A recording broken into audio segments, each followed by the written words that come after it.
దేవుని పరిశుద్ధ నామమునకు మహిమ కలుగును గాక. ఈ కార్యక్రమాన్ని వీక్షిస్తున్న ప్రతి ఒక్కరికి నేను పేరు పేరు వందనాలు చెల్లిస్తున్నాను.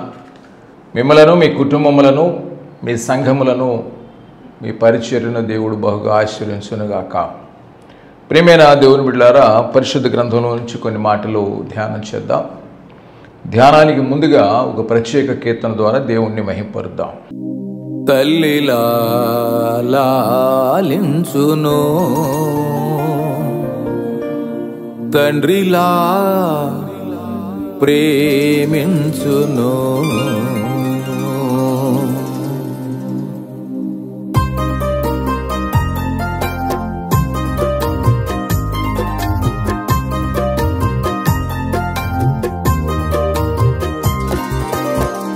తల్లిలా లాలించును,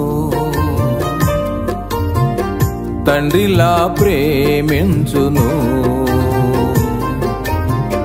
తల్లిలా లాలించును, తండ్రిలా ప్రేమించును. ముదిమి వచ్చు వరకు ఎత్తుకొని ముద్దాడును, చంక పెట్టుకొని కాపాడును. యేసయ్యా తల్లిలా లాలించును, తండ్రిలా ప్రేమించును, తల్లిలా లాలించును, తండ్రిలా ప్రేమించును.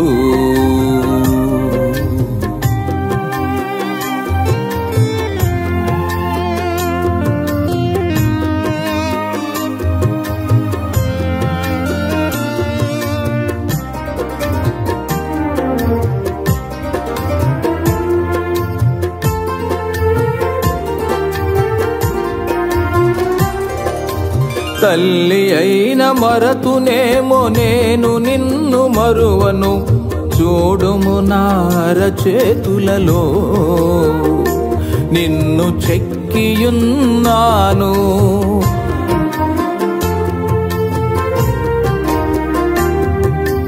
తల్లి అయిన మరతునేమో నేను నిన్ను మరువను, చూడుము నార చేతులలో నిన్ను చెక్కియున్నాను. నీ పాదము తొట్టిల్లనీయను నేను, నిన్ను కాపాడువాడు కునుకడు నిదురపోడు అని చెప్పి వాగ్దానం చేసిన యేసయ్యా తల్లిలా లాలించును, తండ్రిలా ప్రేమించును. దేవుని పరిశుద్ధ నామానికి మహిమ కలుగును గాక. ప్రియమైన దేవుని బిడ్డలారా, పరిశుద్ధ గ్రంథంలో నుండి ఆది కాండము 24వ అధ్యాయము 22వ వచనంలో ఒక మాట చదువుకుందాం. ఒంటెలో త్రాగుటే అయిన తరువాత ఆ మనుష్యుడు 1/2 తులము ఎత్తుగల బంగారపు ముక్కు కమ్మీని, ఆమె చేతులకు 10 తులములు ఎత్తుగల 2 బంగారపు కడియములను తీసి ఆమెకు ధరింపజేశాడు. చిన్న మాట ప్రార్థన చేసుకుందాం. పరిశుద్ధుడా, ప్రేమమడి మీకు వందనాలు, స్తోత్రాలయ్యా. జీవాధిపతి మీకే స్తుతులు స్తోత్రాలు చెల్లిస్తున్నాం. ఈ వాక్యాన్ని ప్రభా మీరే విరిచి మాకు వడ్డించమని ప్రార్థన చేస్తున్నాను. వీక్షిస్తున్న బిడ్డలు ఎవరైతే అనారోగ్యంగా ఉన్నారో, అప్పుల భారాలు ఉన్నారో, సమస్యల కష్టాలు వేదనలో ఉన్నారో, కొరతలో ఉన్నారో, అయ్యా ప్రభువా వారిని దర్శించయ్యా, వారి హృదయాన్ని దర్శించండి, సమాధానం దయచేయండి, సమృద్ధి దయచేయండి, మీ కృప చూపించండి నాయన, ఆశీర్వించమని ప్రార్థన చేస్తున్నాను. మీ వాక్యం వినాలని మేము ఆశపడుతుండగా ప్రభువా నన్ను మరుగుపరిచి మీరే ప్రత్యక్ష కనపరుచుకొని మాతో మాట్లాడమని నజరుడైన యేసు నామములో వేడుకొని ప్రార్థిస్తున్నాం తండ్రి, ఆమేన్. ప్రియమైన దేవుని బిడ్డలారా, లోకంలో అలంకరణ కొరకు, అలాగే అందంగా ఎదుటివారికి కనిపించడం కొరకు ఎక్కువగా స్త్రీలు ఆభరణాలను ధరిస్తారు. ఈ ఆభరణాలను బైబిల్ ప్రకారం 2 రకాలుగా ఉన్నాయి. ఆభరణాలు బైబిల్ ప్రకారం 2 రకాలుగా ఉన్నాయి. ఒకటి శరీర సంబంధమైన ఆభరణాలు, బంగారము, వెండి, వెలగల వస్తువులు, ఇవన్నీ కూడా శరీర సంబంధమైన ఆభరణాలు. రెండవది ఆత్మ సంబంధమైన ఆభరణాలు, ఇవన్నీ కూడా అక్షయమైపోయాయి. అవన్నీ కూడా ఇవన్నీ అక్షయమైనవి. శరీర సంబంధమైన ఆభరణాలు ఏమో క్షయమైపోతాయి, ఆత్మ సంబంధమైన ఆభరణాలేమో అక్షయమైనవి, క్షయము కానివి.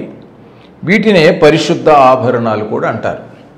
అరే ఈరోజు మనం ఆభరణాల గురించి మాట్లాడుకుంటున్నాం. శరీర సంబంధమైన ఆభరణాలు, ఆత్మ సంబంధమైన ఆభరణాలు. ప్రియమైన దేవుని బిడ్డలారా, ఇప్పుడు మన మూలవాక్యంలో ఆదికాండం 24వ అధ్యాయం 22వ వచనం చదివినప్పుడు అబ్రహాము దాసుడైన ఎలియాజరు మరి రిబ్కాని కనుగొన్నప్పుడు అతను చేసిన ప్రార్థన ప్రకారం ఆమె చేసినప్పుడు ఎలియాజరు ఆమెకు 6 తులము ఎత్తుగల బంగారపు ముక్కు కమ్మీని 10 తులముల ఎత్తు 2 బంగారు కడియములను తీసి ఆమెకు ఇచ్చాడు. ఇవి శరీర సంబంధమైన ఆభరణాలు. శృంగారం అనే దేవాలయం వద్ద అపోస్తలుల కార్యం 3వ అధ్యాయం 1 నుంచి కొన్ని వచనాలు ఉంటాయి. పేతురు యోహానులు వెళ్ళినప్పుడు అక్కడ భిక్షకుని చూసినప్పుడు పేతురు యోహాను అన్నారు, మా తట్టు చూడు అన్నారు. అతను వారి యొద్ద ఏమైనా దొరుకునేమోనని వారి యందు లక్ష్యముంచినని రాస్తుంది. లక్ష్యమించినప్పుడు ఆత్మ దర్శనం కలిగిన వాడు కనుక పేతురు అతను ఏం కోరుకుంటున్నాడో మనసులో గ్రహించాడు. అతను భూ సంబంధమైనటువంటి కోరుకుంటున్నాడు. అర్థమయ్యాయి ఏమనంటే, వెండి బంగారములు మా వద్ద లేవు కానీ మాకు కలిగినదే నీకు ఇచ్చుచున్నాము అని యేసుక్రీస్తు నామాన్ని ఇచ్చాడు. యేసుక్రీస్తు నామం అనేది మనకు ఒక ఆభరణం. వెండి బంగారాలు అనేవి శరీర సంబంధమైన ఆభరణాలు, క్షయమైపోతాయి. యేసుక్రీస్తు నామం అనేది ఆత్మ సంబంధమైన ఆభరణం. అది క్షయమయ్యేది కాదు, శాశ్వతం మనతో ఉండేది. శాశ్వత జీవాన్ని తీసుకెళ్ళి మనతో కూడా ఉండేటటువంటిది యేసునామం. కనుక వెండి బంగారములు క్షయమైపోయి శరీర సంబంధమైనవి కనుక ఇక్కడ ఎలియాజరు రిబ్కాకి ఇచ్చింది ఏంటంటే శరీర సంబంధమైన ఆభరణాలు ఇచ్చాడు. ఇవి శరీర సంబంధమైన ఆభరణాలు. దినవృత్తాంతముల మొదటి గ్రంథము 16వ అధ్యాయం 29వ వచనంలో, యెహోవా నామమునకు తగిన మహిమయు ఆయనకు చెల్లించుడి, నైవేద్యములు చేతపుచ్చుకుని ఆయన సన్నిధికి చేరుడి, పరిశుద్ధాలంకారములకు ఆభరణములను ధరించుకుని ఆయన ఎదుట సాగిలపడి. ప్రియమైన దేవుని బిడ్డలారా, ఇక్కడ రాయబడ్డ మాటల్లో ఆయన సన్నిధికి చేరండి. ఎలా చేరాలంటే పరిశుద్ధాలంకారములకు ఆభరణములు ధరించుకుని ఆయన ఎదుట సాగిలపడండి. అంటే పరిశుద్ధ అలంకారాలు కనుక ఈ ఆభరణాలు ఏమిటి అనేది కొద్దిగా మనం ధ్యానం చేద్దాం. శరీర సంబంధమైన ఆభరణాలు మీకు తెలుసు, భూమి మీద మీకు కనిపించే అనేకమైనటువంటి వెండి బంగారు రత్నాలు రకరకాలుగా వస్తువు ఇవన్నీ కూడా శరీర సంబంధమైన ఆభరణాలు. ఇవన్నీ క్షయమైపోయాయి లేదా మనం వెళ్ళేటప్పుడు వెంట కూడా తీసుకెళ్ళలేనివి. కానీ ఆత్మ సంబంధమైన ఆభరణాలు కానీ మనం ధరించుకోగలిగితే అవి మన వెంట కూడా వస్తాయి. వాని క్రియలు వాని వెంట వచ్చును. కనుక మనకు ఏం కావాలంటే ఆత్మ సంబంధమైన ఆభరణాలు, అవి పరిశుద్ధ ఆభరణాలు. పరిశుద్ధ ఆభరణాలు లేక ఆత్మ సంబంధమైన ఆభరణాలు. వాటిలో ఒక ఆభరణం ఏంటంటే రక్షణ. ప్రియమైన ఇవన్నీ మీకు కావాలి. తండ్రి యొక్క ఉద్దేశ్యం రక్షణ అనేది కూడా ఒక ఆభరణము. ప్రియమైన రక్షణ లేకుండా ఈ లోక సంబంధమైన ఎన్ని ఆభరణాలను వేసుకున్నా ఆత్మ సంబంధంగా వికారమే. ఆత్మ సంబంధంగా మనం చూసినప్పుడు ఎన్ని ఆభరణాలు ధరించినా నీలో ఆత్మీయ సౌందర్యం కనపడదు. ఇప్పుడు సౌందర్యం కనపడాలని, అందం కనపడాలని ఆభరణాలు ధరిస్తారు. కానీ అంతరంగ స్వభావంలో ఆత్మ సౌందర్యం నీకు కనిపించాలంటే ఆత్మ సంబంధమైన ఆభరణాలు వాటిలో ఒకటి రక్షణ. చూడండి చక్కని పదం, కీర్తన గ్రంథము 149వ అధ్యాయము 4వ వచనం ఉంటాడు రక్షణ గురించి. యెహోవా తన ప్రజలందు ప్రీతి గలవాడు, ఆయన దీనులను రక్షణతో అలంకరించును. అంటే రక్షించబడిన వాడు అలంకరించబడ్డ వానితో సమానం. దేవుని చేత అలంకరించబడ్డాడు. ఈ భూలోకంలో వెండి చేత అలంకరణ, బంగారం చేత అలంకరణ, రత్నాల చేత అలంకరణ, పట్టు వస్త్రాల చేత అలంకరణ, చీనీ సిదంబరాల చేత అలంకరణ, రకరకాల వస్తువుల చేత అలంకరణ, కిరీటాల చేత అలంకరణ, సింహాసనాల ద్వారా అలంకరణ, ఇవన్నీ కూడా క్షయమైపోయాయి. కానీ రక్షణతో అలంకరిస్తాడు దేవుడు. అది నిజమైన సౌందర్యం. కనుక ప్రియమైన చూడరా, రక్షణతో అలంకరిస్తాడు. అందుకనే రోమా సంఘానికి కూడా పౌలు గారు రాస్తూ రోమా సంఘాన్ని రాస్తూ 10వ అధ్యాయము 9వ వచనం అంటాడు, యేసు ప్రభువని నీ నోటితో ఒప్పుకొని దేవుడు మృతుల్లో నుండి ఆయన లేపినని నీ హృదయం ముందు విశ్వసించిన యెడల నీవు రక్షించబడి. ఈ రక్షణ అనే అలంకారం నీకు ఎట్లా వస్తుందంటే, యేసు ప్రభువు, ప్రభు అంటే దేవుడు, యేసు దేవుని కుమారుడు, యేసే దేవుడు. ఆది యందు వాక్యం ఉండెను, వాక్యము దేవుని యొద్దనుండెను, వాక్యమే దేవుడై ఉండెను, ఆ వాక్యమైన యేసు ప్రభు వారి దేవుడు. కనుక యేసు ప్రభు అని నీ నోటితో ఒప్పుకొని దేవుడు మృతుల్లో నుండి ఆయన లేపిన నీ హృదయం ముందు విశ్వసించినట్లు, యేసు ప్రభు వారిని పరిశుద్ధాత్మ దేవుడు, తండ్రి ఆత్మ మృతుల నుంచి లేపారు. యేసే దేవుడు, ఆయన తండ్రి ఆత్మ మృతుల నుంచి లేపాడు. ఆ నోటితో నువ్వు ఒప్పుకొని విశ్వసించిన హృదయంలో రక్షణ అనే అలంకారం పొందుకుంటావు. కనుక ఒక ఆభరణం ఏంటంటే రక్షణ. ఇది నీకు ఉందో లేదో ఒకసారి ఆలోచించి, రక్షణ అలంకారం లేకపోతే ప్రేమిదుడున అది నిజమైన సౌందర్యం కాదు, నిజమైన అందము కాదు. రెండవ ఆభరణం ఏంటంటే అనుకువ. తిమోతి రాసిన మొదటి పత్రిక 2వ అధ్యాయం 9వ వచనం అంటాడు, రెండవది అనుకువ. మరియు స్త్రీలను అనుకువయు స్వస్థ బుద్ధి గలవారి ఉండి తగుమాత్ర వస్త్రముల చేతను కానీ జడల చేతనైనా కానీ బంగారంతోనే కానీ ముత్యములతోనే మిగుల వెలగల వస్త్రములతోనైనా అలంకరించుకొనక. దేంతో ఆలంచాలంట? స్త్రీలు అణుకువ అనే ఆభరణం. అంటే అణుకువే వాళ్ళకి ఆభరణం అండి. అణుకువ అనేదే ఆభరణం. నీవు ఆత్మ సంబంధమైన ఆభరణాలు ధరించుకోవాలని దేవుడు మాట్లాడుతున్నాడు. వాటిలో ఒకటి ఏంటంటే రక్షణ అనేది నీకు ఒక అలంకారం, ఆభరణం. రెండోది అణుకువ అనేది, అందుకే అంటాడు స్త్రీలు అణుకువయు స్వస్థ బుద్ధి గలవారై. ఇది ఒక అలంకారం. అందుకనే ప్రియమైన దేవుడు వారి వేళ అట్లాగా మాట్లాడుతూ అంటాడు. అక్కడ పేతురు రాసిన మొదటి పత్రిక కూడా, పేతురు రాసిన మొదటి పత్రిక 3వ అధ్యాయం 4వ వచనం అంటాడు, సాధువైనట్టియు మృదువైనట్టియు గుణమును అక్షయాలంకారము గల మీ హృదయపు అంతరంగ స్వభావము మీకు అలంకారముగా ఉండవలెను. అది హృదయ అలంకారం మీకు ఎలా ఉండాలట? హృదయ అంతరంగ స్వభావము మీకు అలంకారంగా. అది అంటే హృదయంలో మనం ఎట్లా ఉండాలంటే తగ్గింపు కలిగి, అనుకోగలిగి, అది అలంకారం. యేసుప్రభువారు కూడా ఆయన దేవుడై ఉండి సిలువ కార్యం చేయడానికి ఆయన ప్రేమిదుడున గెస్సెమనే తోటలో మోకరించి చెమట రక్తంగా మారినంతగా అనుకోగలి విధేయతతో దేవుని ప్రార్థన చేశాడు. అంత మాత్రమే కాదు, ఫిలిప్పీ సంఘానికి రాస్తూ 2వ అధ్యాయంలో కూడా అంటాడు 6వ వచనం నుండి, యేసు దేవుని స్వరూపము గలవాడై ఉండి ఆయన దాసుని స్వరూపం ధరించుకొని మరణం పొందినంతగా, ఇది సిలువ మరణం పొందినంతగా తను తాను తగ్గించుకొని అనుకువ. కనుకనే సిలువలో విజయాన్ని పొందగలిగాడు. కనుక అనుకువ అనేది ఒక మనకు ఆభరణం. అనుకువ అనేది మనకు ఒక ఆభరణం. కనుక ప్రియమైన బిడ్డలారా, మూడోది స్వస్థ బుద్ధి. ఇవన్నీ కానీ ఆభరణాలు. రక్షణ ఆభరణం, మనకు అనుకువ ఆభరణం, స్వస్థ బుద్ధి. సమూయేలు మొదటి గ్రంథము 25వ అధ్యాయము 3వ వచనం అంటాడు, అతని పేరు నాబాలు, అతని భార్య పేరు అబీగయీలు. ఈ స్త్రీ సుబుద్ధి గలదై రూపసి అయి ఉండెను. ప్రియమేరుడురా మరి అబీగయీలు గురించి రాస్తాడు. ఆమె ఎలా అంటే స్వస్థ బుద్ధి కలిగిందంట. ఎట్లంటే తన భర్త మోటువాడైనను దుర్మార్గుడైనను నాబాలు ఆమె భర్త యొక్క చేసిన చెడ్డ గుణాలని క్షమించమని దావీదు దగ్గరికి వచ్చింది. ఎందుకంటే తన భర్తని సంహరించకుండా ఆపడం కోసం ఆమె తెలివిగా దాన్ని ఏమన్నట్టు స్వస్థ బుద్ధి. అది మనకు అలంకారంగా ఉండాలి. ప్రియమైన మనం ఏంటంటే మనకి అన్నీ కలిగి ఉండేయని కానీ మనము ఎప్పుడైనా కొన్ని అతిశయపడ్డాం అనుకుని నష్టపోతాం. కనుక ఎక్కడైనా సరే మనం దేవుని దగ్గర ఏంటంటే మనల్ని మనం తగ్గించుకొని మెలకువ కలిగి జ్ఞానం కలిగి మాట్లాడాలి, ప్రవర్తించాలి. దాన్ని ఏమన్నా అంటే స్వస్థ బుద్ధి. కనుకనే అక్కడ అలాగా వచ్చి అడిగింది కనుక భర్త గురించి 33వ వచనంలో అంటాడు, నేను పగదీర్చుకొనకుండాను ఈ దినమున ప్రాణము తీయకుండాను నన్ను ఆపినందుకై నీవు ఆశీర్వాదం నొందుదుగాక. నీవు చూపిన బుద్ధి విషయమై నీకు ఆశీర్వాదం కలుగును కాక అని దావీదు ఆశీర్వదించాడు. ఎందుకు? నీ భర్త నేను చంపాలనుకున్న నాబాల్ని అబీగయీలు నువ్వు స్వస్థ బుద్ధి కలిగి, వివేచన కలిగి, జ్ఞానం కలిగి చక్కగా ప్రవర్తించి నా కోపాన్ని తగ్గించావు, నీ భర్త మీద ఉన్న కోపాన్ని తగ్గించావు. ఈ దినమున ప్రాణము తీయకుండాను నన్ను ఆపినందుకై. దేనికి ఆపినందే?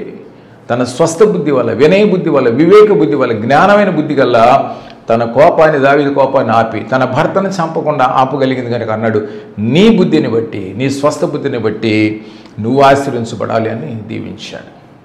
కనుక మనకు స్వస్థ బుద్ధి కలిగి ఉంటే, తిరస్కార మనస్సు కలిగి ఉంటే మన మీదకి ఉపద్రవాలు వచ్చేస్తాయి. స్వస్థ బుద్ధి కలిగి ఉంటే మన మీదకి ఆశీర్వాదాలు వస్తాయి. కనుక ప్రియమైన దేవుని బిడ్డలారా, 4వది సత్క్రియలు అనే ఆభరణం. 4వది ఏంటంటే సత్క్రియలు అనే ఆభరణం. అక్కడే తిమోతికి పౌలు గారు రాస్తూ అంటాడు, తిమోతికి రాసిన మొదటి పత్రిక 2వ అధ్యాయము 15వ వచనం అంటాడు, అయినను వారు స్వస్థ బుద్ధి కలిగి విశ్వాస ప్రేమ పరిశుద్ధతల యందు నిలుకొడగా ఉండిన ఎడల శిశు ప్రసూతి ద్వారా ఆమె రక్షించబడును. ఒకరు ఉగ్రత నుంచి రక్షించబడాలంటే స్వస్థ బుద్ధి కలిగి ఉండాలి అని తిమోతికి పౌలు గారు రాశాడు.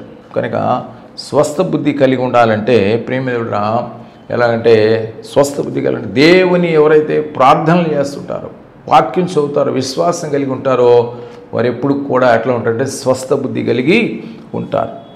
4వ ఆభరణం ఏంటంటే సత్క్రియలు అనే ఆభరణం. సత్క్రియలు ఇక్కడే తిమోతికి రాసిన మొదటి పత్రిక 2వ అధ్యాయము 10వ వచనం అంటాడు, దైవ భక్తి గలవారమని చెప్పుకుని స్త్రీలకు తగినట్లుగా సత్క్రియల చేత తమ్మును తాము అలంకరించుకోవాలి. దేని చేతంట? సత్క్రియలు, మంచి క్రియలు. ఎట్లాగంట? దైవభక్తి గలవారమని చెప్పుకొనొచ్చు. కనుక ప్రేమైన కూడా మనకు సత్క్రియలు ఉండాలి. అలాగే అపోస్తుల కార్యము 9వ అధ్యాయము 36వ వచనంలో కూడా అంటాడు, తబిత దొర్క ఆమె సత్క్రియలను ధర్మకార్యములను బహుగా చేసి ఉండను, ఆ కార్యములే ఆమెను బ్రతికించను. సత్క్రియలు, బహుధర్మ కార్యాలు. ప్రియమైన నీ క్రియలు ఎలాగ ఉండాలంటే అవి సత్యంతో కూడిన సత్క్రియలు, మంచి క్రియలు ఉండాలి అంటాడు. మన ప్రభు అన్నాడు, 5 తలాంతులు ఇచ్చిన వాళ్ళు 10 చేశారు, 2 ఇచ్చిన వాళ్ళు 4 చేశారు, 1 ఇచ్చిన పాతి పెట్టాడు. అతను ఏమన్నా చెడ్డ దాసుడా అన్నాడు. చెడ్డ దాసుడా అంటే మంచి దాసుడు. మొదటివాడు 5 చేశాడు, మంచి దాసుడు. 2కి 4 చేశాడు, మంచి దాసుడు. సత్క్రియ. దేవుని పైన విస్తరింపచేయటం సత్క్రియ. దేవుని గురించి సాక్ష్యం చెప్పడం సత్క్రియ. దేవుని యొక్క శక్తిని అనేకులకి తెలియపరచడం సత్క్రియ. సత్క్రియ చేస్తే అది మనకు అలంకారం. యేసు ప్రభువాని గురించి తెలియచేయటం మనకు ఒక అలంకారం. ప్రేమైన అలంకారం. అందుకనే కయ్యూను హేబేలు గురించి మాట్లాడినప్పుడు కయ్యూని వ్యసన పడ్డాడు. హేబేలును అతని అర్పణం దేవుడు అంగీకరించను, కయ్యూనుని అంగీకరించలేదు. కానీ వ్యసన పడ్డాడు కయ్యూను. అంటాడు, నువ్వు సత్క్రియ చేసిన ఎడల నువ్వు తలెత్తుకొనవా? నువ్వు చేసిన క్రియ సత్క్రియ అయితే తలెత్తుకొనవా కయ్యూను అంటాడు దేవుడు. కనుక సత్క్రియలు అనేది మనకొక అలంకారం. అలాగే 5వది ఏంటంటే మౌనము అనేది ఆభరణం. మౌనము అంటే ప్రతి విషయంలో మౌనం అని కాదు, ఎంత ఓర్పు అనే విషయం. ఓర్పు కలిగి ఉంటావో శ్రమల్లో కూడా. దాన్ని బట్టి మనకి అక్కడే తిమోతికి రాసిన మొదటి పత్రిక 2వ అధ్యాయం 11వ వచనం అంటాడు, స్త్రీలు మౌనముగా ఉండి సంపూర్ణ విధేయతో నేర్చుకోవలెను. దేవుని గురించిన భక్తి చేసేవాళ్ళు ఎట్లా అంటే మౌనంగా ఉండి విధేయతతో నేర్చుకోవాలని. మౌనంగా అంటే ప్రేమ. ఇంకోటి ఏమంటారంటే వినుట కొరకు వేగిరపడాలంటాడు. వినుట కొరకు ఎగిరిపడాలంటే మాట్లాడటం తగ్గించమని, మాట్లాడకుండా ఉండమని. కనుక మనం ఏదైతే వినగలుగుతామో అప్పుడే కదా మనం మాట్లాడగలిగేది. మౌనంగా ఉన్నప్పుడు నేర్చుకున్నప్పుడు, ఇప్పుడు లెక్చరర్ కానీ టీచర్ కానీ క్లాసులో విద్యార్థులకి నేర్చుకున్నంతసేపు విద్యార్థులు మౌనంగా ఉంటారు. మౌనంగా రాసుకుంటూ ఉంటారు, వింటూ ఉంటారు మౌనంగా. అది వాళ్ళ హృదయాల్లో గ్రహించబడ్డ తర్వాత వాళ్ళు మాట్లాడటానికి అవకాశం. ఇది వింటేనే కదా, మౌనంగా వింటేనే కదా. కనుక దేవుని దగ్గర నుంచి మనం మోకాళ్ళ ప్రార్థనలో మనం మౌనంగా దేవుని దగ్గర గోజాడి పెనుగులాడి నేర్చుకోవాలి. ఆ నేర్చుకోవటం అనేది, మౌనం నేర్చుకోవటం అనేది ఒక ఆభరణము. అందుకని మౌనంగా ఉండి విధేయతతో నేర్చుకోవాలి అంటాడు. సమూయేలు మొదటి గ్రంథము 1వ అధ్యాయము 12వ వచనం అంటాడు, ఏలయనగా హన్నాకు తన మనస్సులోనే చెప్పుకొనుచుండెను. ఆమె మౌనంగా దేవునికి మొర్రటంటే మనసులోనే చెప్పుకుంటుందంట. మౌనంగా తన మనస్సులోనే చెప్పుకొనుచుండెను. ఇది ప్రియమైన కనుక మనం మౌనంగా ఉండగలిగితే అది మనకి ఆభరణం. 6వది ఏంటంటే ప్రేమ అనేది ఆభరణం. ప్రేమ. అక్కడే సమూయేలు మొదటి గ్రంథము 18వ అధ్యాయంలో రాయబడ్డ ఒక అద్భుత మాట ఏంటంటే 18:28లో యెహోవా దావీదునకు తోడుగా నుండుటయు తన కుమార్తె అయిన మీకాలు అతని ప్రేమించుటయు సౌలు చూచి, మీకాలు అతన్ని ప్రేమించుట, దావీదుని ప్రేమిస్తుందంట, ప్రేమ. మీకాలు భర్త మీద ప్రేమ కలిగి ఉండెను అంటాడు. తర్వాత ఇస్సాకు దగ్గరికి రిబ్కా తేబడ్డప్పుడు తన తల్లిని గురించిన దుఃఖ నివారణ అయ్యి ఆమెను ఇంట్లో తీసుకెళ్ళి పరిగ్రహించను. ఇస్సాకు రిబ్కాను ప్రేమించను, తన భార్యను ప్రేమించాడు.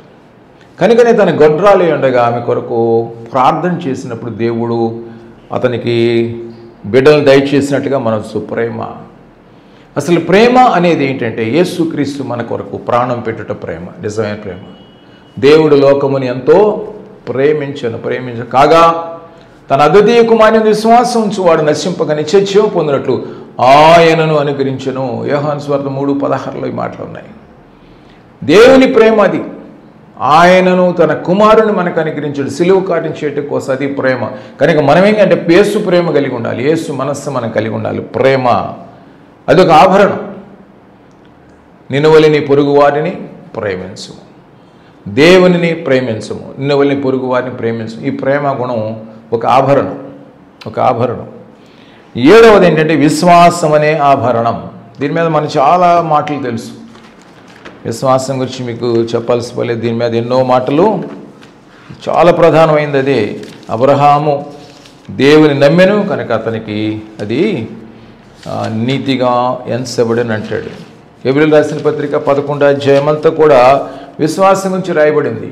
హెబ్రీయులకు రాసిన పత్రిక 11:6లో అంటాడు, విశ్వాసం లేకుండా దేవునికి ఇష్టడైనట అసాధ్యము. దేవుడిని ఇష్టపడాలంటే ఆయన విశ్వాసం ఉంచాలి. That's all. మీ విశ్వాసం ద్వారా ఆయన కృప చేత రక్షణ. విశ్వాసం ఉంచినప్పుడు ఆయన కృప చూపిస్తాడు, మీ మీదకి రక్షణ వస్తుంది. కనుక విశ్వాసం ప్రధానం. కనుక ఆయనకి ఇష్టడుగా మనం ఉండాలంటే ఆయన విశ్వాసము ఉంచాలి.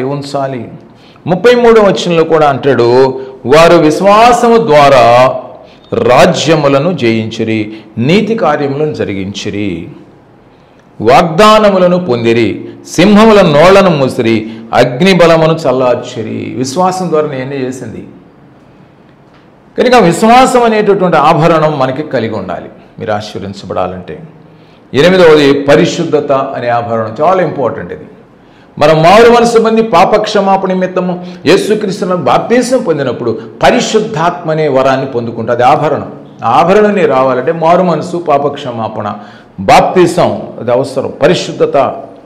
అందుకనే తెస్సలోనిక సంఘానికి మరి పౌలు గారు రాస్తూ అంటాడు, తెస్సలోనిక సంఘానికి రాసిన మొదటి పత్రిక 4వ అధ్యాయం 3వ వచనంలో అంటాడు, మీరు పరిశుద్ధులగుటయే అనగా మీరు జారత్వమునకు దూరంగా ఉండుటే దేవుని చిత్తము. దేవుని చిత్తం మీరు పరిశుద్ధులు అవ్వాలని. ఆదాము చేసిన పాపం వలన మనం పాపులం అయ్యాం. పాపం వల్ల వచ్చే జీతం మరణంలో ఉన్నాం. మనం పాపులం.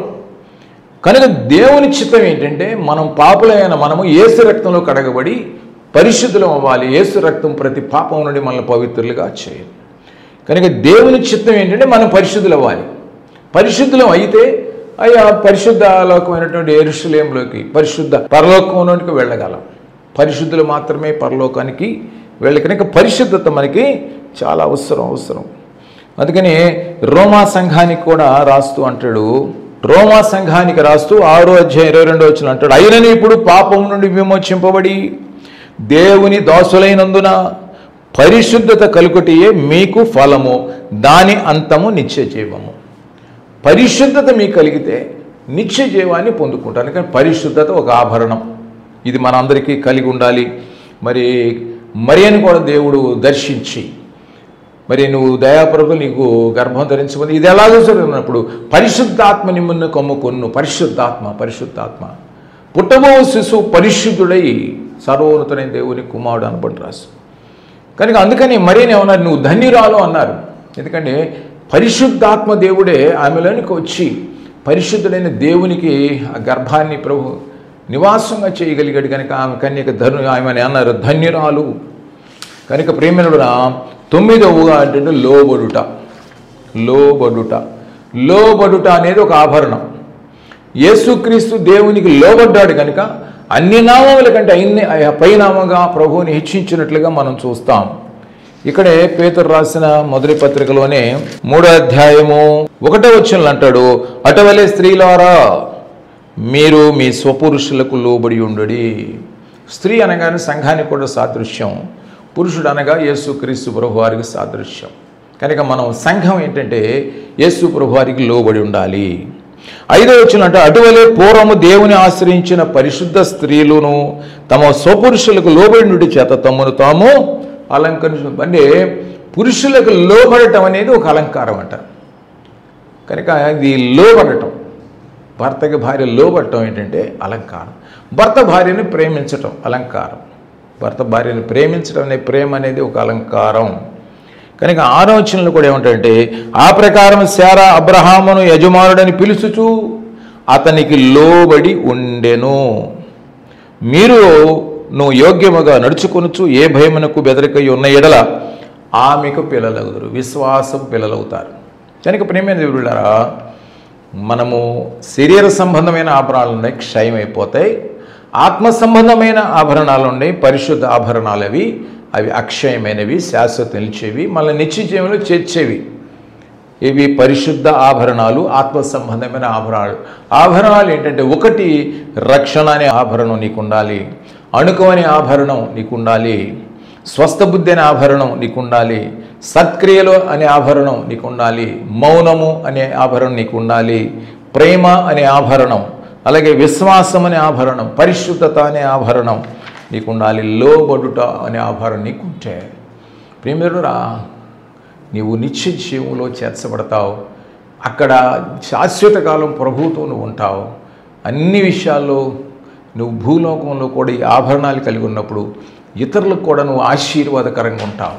నువ్వు ఆశీర్వించబడటం కాదు, ఈ ఆభరణాలని నువ్వు ధరించుకొని ఇతరులకు కూడా ఆశీర్వాదకరంగా ఉండి ఇతరులకు కూడా రక్షణలో తెచ్చినప్పుడు నీకు బహుమానాలు, కిరీటాలు ప్రభు అలంకరింప చేస్తాడు. దేవుడు మిమ్మల్ని సమృద్ధిగా ఆశీర్వదించునుగాక. చిన్న మాట ప్రార్థన. పరిశుద్ధుడా, ప్రేమమడి మీకు వందనాలు, స్తోత్రాలైనా సర్వశక్తిమంతుడా, స్తుతిపాత్రుడు మీకు వందనాలు చెల్లిస్తున్నాను. వాక్యం విన్న బిడ్డల్ని ప్రభువా దీవించండి, అనారోగ్యం ఉంటే స్వస్థపరచండి, అప్పులుంటే విడుదల దయచేయండి, సమస్యలుంటే సమాధానపరచండి.